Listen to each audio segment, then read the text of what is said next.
Hey folks, thanks for tuning into another pulse-pounding episode of Wildcards, our Savage Worlds dedicated show on the BAMF family of podcasts. We are here with Tony O and Kurt the Viking from the Savage Battlelords crew. Thanks for coming out, guys. I appreciate it. I know it's kind of late where you guys are on the East Coast. Well, thanks for having us. Yeah, thanks for having us. Always a pleasure. If you can indulge me for just a second, I have to play our contractually obligated intro music.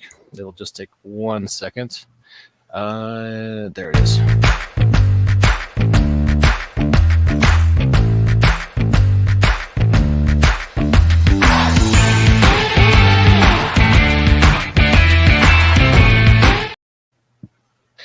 And that lovely video and audio production assures you, gentle listener, that this is a high quality, high production value podcast. Only the finest, ethically sourced geeky conversation for your podcast listening pleasure. And Kurt and Tony, for any Philistines who've wandered into our feed tonight who might not be familiar with the pleasures of Battlelords of the 23rd century, how would you pitch it to them succinctly? Battlelords of the 23rd century is a military sci-fi game where players typically take on the role of corporate mercenaries who are undertrained, over-equipped, and expendable. So I think it's fair to say it really embraces kind of the fast, fun, and furious ethos of Savage Worlds. In fact, you guys were kind of recruited by Pinnacle to convert Battlelords to this system, right? Well, we picked Savage Worlds. We looked at a bunch of different systems, and we decided early on that we thought that would be a good match for a conversion for something a little faster than classic Battlelords, which tends to be a little more crunchy and tactical. Got what you might call the old school rule philosophy. So, well, folks, there is a new supplement out for Savage Battlelords. Let's call it that. Uncle Ernie's Summer Catalog is available now on Kickstarter. You guys are doing pretty well. 2 weeks left to go, and it looks like you're about 3/4 of the way to goal. I'm going to go ahead and share a Kickstarter page. Can you tell the folks at home a little bit about this book we're funding? Sure. Uncle Ernie is a nihilistic mad genius in the Battlelords universe, and his company A.R.M creates bioengineered, cybernetically augmented monsters that he distributes for fun and profit, usually just fun, but he will sell them to the highest bidder. And they make great antagonists for players in your Savage Battlelords games, or any Savage Worlds game for that matter. As long as your guys can handle a kaiju size event. They're not all that big. So, not to put a too fine a point on it, but this is a monster manual for Savage Battlelords, right? Correct. Oh, okay. That is pretty awesome. So everything from your minor annoyances up to what Kurt just referenced, kaiju sized events. Yes, and the picture there is the Battlelords classic monster, the Sucks to Be You, spelled SUCS number 2BU, and it is indeed a kaiju-sized critter, but they range from all the way from I can defeat it with a sharp pointy stick up to the Sucks to Be You there, everything in between. Good God, that would be a fun session, right? We hope so. It's a great thing about Battlelords is as long as you don't lose your head, they can just grow you a new body, and you probably somebody in the group's probably going to need one at the end of that session. Yeah, that's yeah, I can only speculate. It looks like a good time though.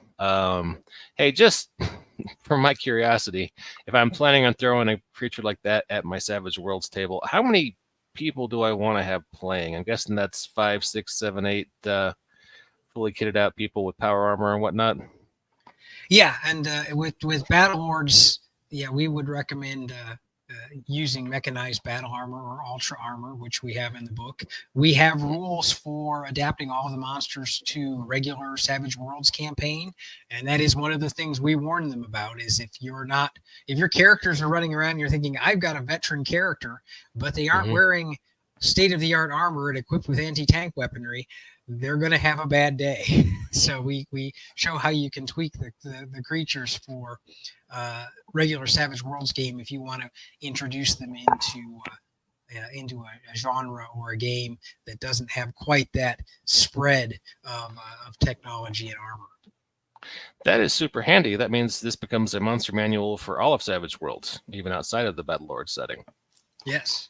Well, that is pretty awesome. I'm going to take a quick minute. I just changed our tiny URL to be something a little bit easier to say and type. To find a Kickstarter, tinyurl.com/uncle-ernie-catalog, and it will take you right there. Of course, you go to Kickstarter and just search for Uncle Ernie's summer catalog. I can guarantee this will be the only campaign with a name similar to that pops up in your search results.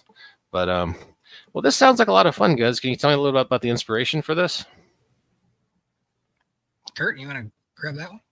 Well, we've been Battlelords has had a long history of critters that Uncle Ernie put out. In fact, they had one called Uncle Ernie's Minions of Doom. And so we took a number of those critters and we kind of updated them for 7th edition. And then we got some guys to put some really killer art together, and we kind of updated that as well.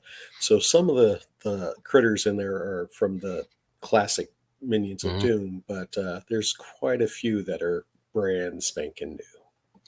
Now, this is some of the art we're looking at here on the Kickstarter page, right? Yes. Absolutely. Okay. I'm guessing this cute little translucent weasel-looking guy is probably one of the smaller and cuddlier enemies you could be taking on.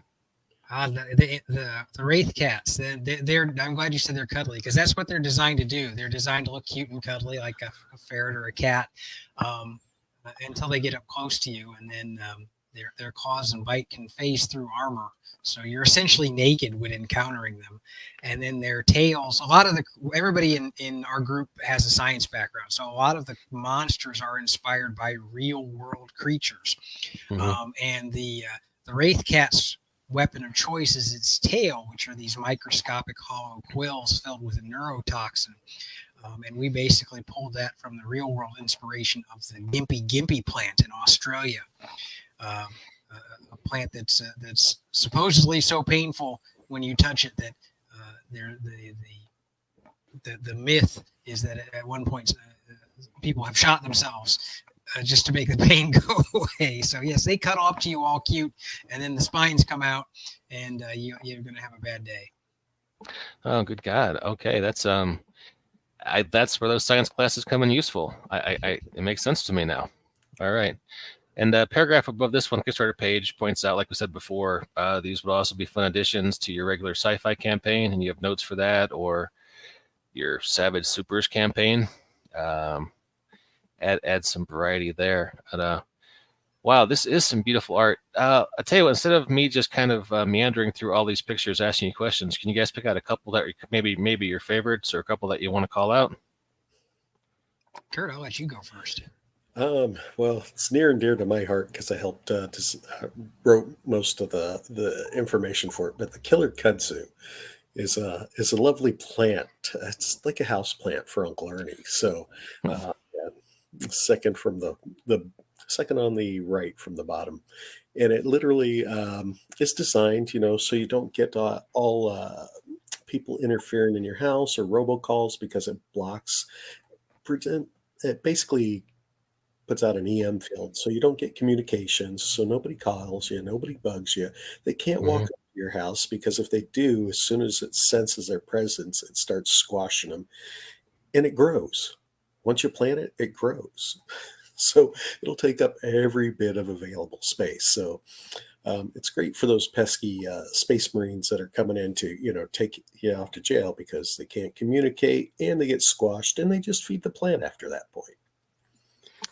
Is there an upper limit on how big that plant grows? No. Nope. No.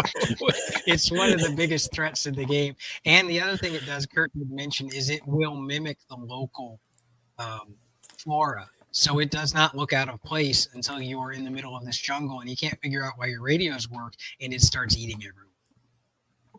Oh, good God. Okay. You guys are devious. I like that. All right. That is fun. So it's this little guy here. Did I hear you right? Bottom row, second from the right? The green one on the bottom. The green one. I'm sorry, Oh, second one. second from the left. Kind of looks like Swamp Thing, but had a baby with Cthulhu. All right, I got you. Yeah. That's cool. I know I said I wasn't going to ask questions, but what's up with this second row down, second from the right, this translucent blue guy? The Aurora Giant. They're one of my favorites. They're an adaptation of a monster that was in one of the old books, Uncle Ernie's Minions of Doom. I don't want to date myself here, but that came out in 1993. Like Kurt mentioned, a lot of these are updated versions of them. That is completely invisible. It's as big as it's bigger than a semi truck. It's huge. But when you shoot it with energy weapons, it essentially phosphoresces, so you can see it when you're shooting at it. So it makes a great light show. You can sit up on the hill and watch it destroy your enemies. But normally it's invisible, so you don't know it's around until it starts squashing people. And then when you finally start shooting at it with a lot of the futuristic weapons we have in Battlelords, you can see it, which isn't necessarily a better situation. Yeah, I can. The size of a semi-trailer. Okay. That is kind of cool. Hey, I picked that one. So Tony, why don't you pick one you want to talk about? Oh, let me pick one on the picture so people can look at it here. So I like in the upper right hand corner is our plasmapede. It's essentially a giant centipede. It's symmetrical, so it's got a head on both ends, and it's probably about 15 meters long. And this is one of the bigger, meaner creatures in the book. And in their native environment, they have claws that are modified to shoot spheres of calcium, which they produce naturally from the things they eat. And what Ernie does, since he just upguns everything he runs across to weaponize it, is he's replaced the claws with tank-sized plasma cannons. And he's just wired it into that same firing circuit nerve, so the plasmapedes can shoot giant spheres of plasma. And he's recycled their calcium generator, so they essentially have an unlimited amount of fuel because he's just repurposing their existing biology. The other neat thing about them is they have eyes that run all the way down the length of the body, which kind of work like a phased array telescope. So not only can they see 360 degrees, but in their brains, they can overlap the images from all the eyes to create high resolution pictures and essentially get telescopic vision. So you can't really hide from them. So in your home game, when you fight these guys, how are you winning that fight there, Tony? Well, with the Sucks to Be You and the Plasmapede, you would want to be running around in what we call ultra armor, which are essentially mecha. Otherwise, you're going to get chewed up. The Killer Kudzu, the nice thing about it is it's scalable. So at the small size, you'd be perfectly fine doing an encounter with that one in armor, body armor or heavy armor. But as it gets bigger and meaner, you're going to want something with a little more firepower. And then the Wraith Cats, which we mentioned, you'd probably be fine with a sharp, pointy stick, assuming you won't let it get too close to you. Okay, all right. And for anyone listening on iTunes or wherever you get your podcasts, I just gotta say, holy crud, this is some beautiful art. I'm not doing it justice with my words. You guys should really go to the Kickstarter page and check it out because this is some nice imagery we got here. So, oh my God, what? All right, second column, first one there on the left. What do we call that guy who looks like a giant microscopic bug? That's the energy leech. Again, Looks like it looks like a tardigrade, right? It is. Is that what we call them? Yeah, Okay. it's a weaponized tardigrade, and Ernie has tweaked with them so they are. Tardigrades are already semi-immortal, and these he's made them so that they will absorb energy and reproduce quickly. So they, the more you shoot them with energy weapons, the more of them you have to deal with. Good. So it's like an aggressive tribble. Yes. And for the artwork, and Kurt can comment on this as well, the whole book is designed to look essentially like a futuristic Sears catalog. If a Sears catalog was written by a demented mad scientist who sold living killing machines. So the book is we call it Uncle Ernie's summer catalog. It's presented as an actual catalog to the reader. That is a nice framing element. I like that. Cool. Well, this is some amazing stuff. Let me see. While we're talking, I promise we were going to try to keep this short because I know you guys. It's a school night and it's late. If people want to find out more about Battlelords, if they're thinking, "Wow, I like this Gonzo design aesthetic, and these guys seem cool, and I want to fight these kind of fights," how do they find out more? And I guess the first place to point them would be link.tree/Battlelords. They can find all of your links, including, if I'm not mistaken, you guys have a free jumpstart with the introductory rules for Savage Worlds Battlelords. Am I right about that? Yes, at that link, we'll have the free quick start rules for both classic Battlelords and Savage Battlelords.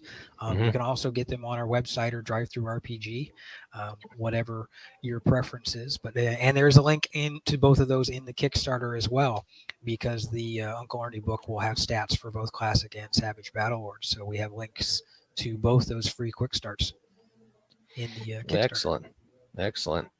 Well, hey, it looks like a lot of fun. Let's keep scrolling down the Kickstarter page. Okay. So it looks like is this Kickstarter? Can people pick up the other books as add-ons at a discount on this one, or not so much? Maybe. Yes, you can get any or all of our books for Savage Battlelords and Classic Battlelords. All of the print copies are at a discount only in the Kickstarter. Okay. And we just started to tell people we had a huge order come in October, which we did not expect. So the stock of a couple of those Savage Battlelords books is exhausted other than what we have set aside for this Kickstarter. So until we do a reprint, which may be a while, this is going to be the last chance for people to pick up a lot of those Savage Battlelords books. Oh, so the Savage Battlelords books are running thin on the ground is what I'm hearing, right? The two supplement books, the Carnage Companion and the Setting Guide, have pretty much sold out, which they tell us is a good problem to have. That is one of those good problems. So if I'm hearing this podcast, I'm thinking I want some more of that Savage Battlelords fun. This Kickstarter is a place to go so I can pick up all the print books if I want them. So I don't have to wait for a reprint, don't have to go down to my own Kinkos and print out my PDFs. This is the place to get it at a discount to get all the Battlelords I might want. Indeed. All right, cool. Let's talk stretch goals. What are you guys aiming for here? We have 2 battle maps. Everybody loves maps in Savage Worlds because we do a lot of battles on maps. And we have a asteroid base map and a starport promenade map as our stretch goals. And if we go past those, we'll add another map. But what we've been doing for our Kickstarter is every time we do a Kickstarter, we add a map. And the end goal is to have them, at least all the spaceport maps, to assemble together, creating a much larger play area. But for right now, we've got these 2. Okay, cool. And it looks like we're probably, these aren't too bad, just 15 grand and 17.5. So those are probably easily achievable in the next couple of weeks. So that's something to look forward to. And who doesn't like more maps? So that is a good thing. As we mentioned before, all the other books are available via a discount via the Kickstarter. Oh, we got Battlelord shirts. So that's pretty fun. Also available in the Kickstarter. Toe tags, that's fun. Tell me about those. Kurt, So, go ahead. So basically at convention games, we tend to have some fun killing some of the characters on occasion. And sometimes it's the entire party. So we've been known to hand out toe tags for killed KIA'd players at those times. And we thought it'd make a fun little thing for the DMs to be able to hand those out if they truly slaughtered your character in a spectacular fashion. That is some fun swag. I think it gets the vibe across pretty well too, right? Absolutely, especially with the blood marking all over it. Kind of brings out the lethality of the system. Nice. And playing cards, which will come in handy in Savage Worlds. We got those. And poker chip bennies, which also come in handy in Savage Worlds. Those are available as add-ons to the Kickstarter as well. So another thing we're almost out of, the last poker chips Benny counters we have are allocated for this Kickstarter. So once they're gone, they're gone. All right, so this is really a good jumping on point for Savage Worlds fans to get into Battlelords. A lot of good merch here, and all the books that they may not be able to get if they don't jump on the bandwagon here and now. So that's fun stuff. That's good. Oh, and if you scroll down, about 3/4 way down the Kickstarter page, we have links to a couple of different actual plays, so you can see the system in action. So that's fun. Well, shoot, guys, this looks like an awful lot of. This is a good time. I'm going to back it. I promised I would do this short, fast, and fun. Let you guys get to bed because I'm sure you got places to be. Tomorrow morning. Any final words before we wrap things up? Kurt? No, just if you like hard sci-fi with your gaming, particularly in the Savage Worlds or any type of setting, check us out. I mean, the free quick start rules are a great introduction to our system. The game's got over 30 years of history in it, so all that is included in all the books that we put through. So jump in and enjoy it. Yeah. Cool. We've got amazing art. We want all our books to be the kind of production where you could set it on your coffee table and people would enjoy it just for the art as much as the game. Even if they didn't know it was a game, they'd be like, this is cool art. Most of that art is in our quick start rules, so you can take a peek at it. And like Kurt said, the quick start rules free. Take a look. Battlelords in general is kind of over the top fun, and with Savage Worlds, it's just that much more over the top, fast, fun, and furious. Awesome. On that happy note, thanks for coming out, guys. It's always a pleasure having you on the podcast. And thanks for having us. Absolutely. Anytime. Thanks for having us. And to all our listeners and viewers, thanks for checking us out. And we will see you next time on Wildcards. So have a good night, guys.